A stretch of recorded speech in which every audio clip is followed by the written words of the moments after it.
Welcome friends. In this video tutorial, we will learn about various page setup options and we will also see how to see print preview of our slide to be printed.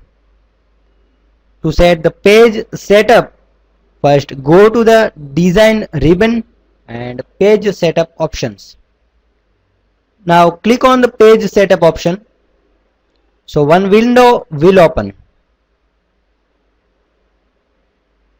Now you can set size of your slides.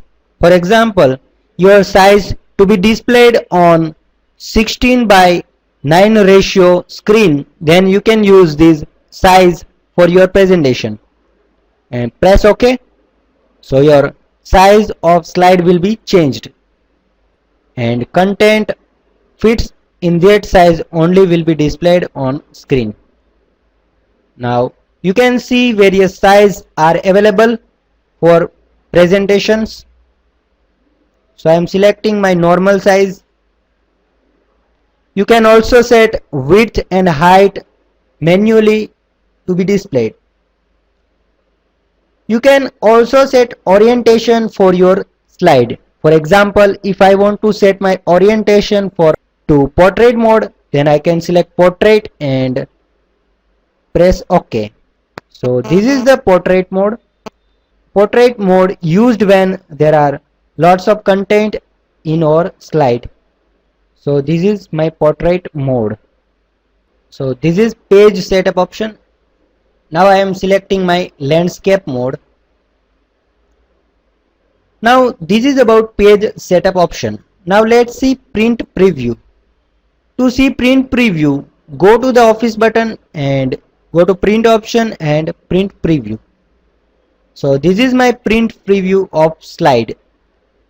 I can move to next slide by clicking here. So if I want to print my presentation slide onto paper, then I can use this print preview to see the demo of print of slides. To print this slide, go to the print option. So this way you can see print preview by using print option provided by Microsoft PowerPoint Office button. If you are printing your PowerPoint presentation slide, then you have to use A4 size page and you have to print the slide on portrait mode. So this is the good practice to print your presentation slide. Means it will look very nice if you are printing in landscape mode presentation slides. So this is about page setup and printing option for PowerPoint presentation slides. Thank you very much.